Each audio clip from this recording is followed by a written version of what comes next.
नमस्कार. आज मी बनवले अतिशय हेल्दी अशी अंड्याची ग्रेव्ही आणि तेही एकही थेंब तेल न वापरता. तर त्यासाठी मी इथे पॅन घेतलाय. मी अजून गॅस चालू केलेला नाहीये.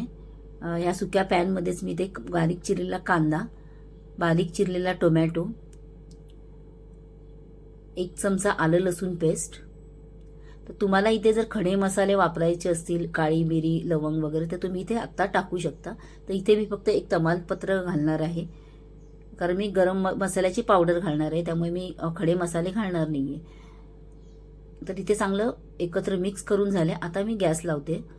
त्याच्यामध्ये थोडं मीठही टाकून घेतलंय आणि आता मी ते झाकण ठेवून शिजवून घेणार आहे. मिठामुळे त्याला पाणी सुटेल आणि ती कांदा टोमॅटो चांगला आपला शिजेल.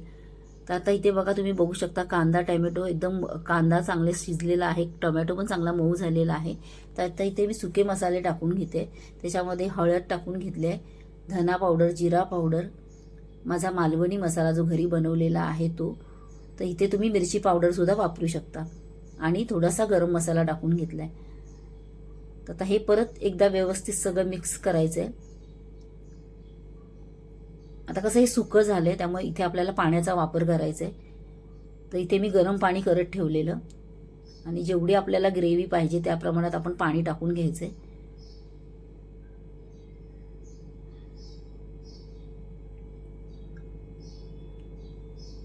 आणि या पाण्यामध्ये आपल्याला आता ही पूर्ण पाणी टाकल्यात आपल्याला ही पूर्ण ग्रेव्ही चांगली शिजवून घ्यायची उकळी येईपर्यंत.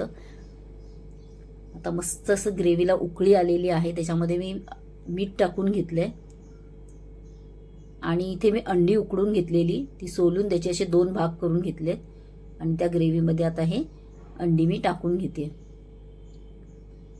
आणि आपण जर तेल टाकून जी ग्रेव्ही करतो अगदी चमचमीत, तशीच अगदी टेस्ट लागते. काहीही टेस्टमध्ये फरक पडत नाही आणि ही कशी तेल न वापरल्यामुळे ते हेल्दी आहे. तर त्या अंड्यावर मी अशी ग्रेव्ही टाकून घेतली आहे आणि परत एकदा झाकण ठेवून ते मस्त असं उकळून घेणार आहे. तर इथे आपली अंडा करी तयार आहे, उकळी आलेली आहे त्याला. तुम्ही बघू शकता अतिशय सुंदर असा कलर आलेला आहे. आणि आता मी कोथिंबीर टाकून घेते. तर तुम्ही नक्की अशा प्रकारे ट्राय करू शकता. तुम्हाला जर तेल खायला म्हणजे खूप जणांना असं तेल म्हणजे डॉक्टर सांगतात तेल खाऊ नका वगैरे, तर अशा प्रकारे तुम्ही अनेक भाज्या करू शकता.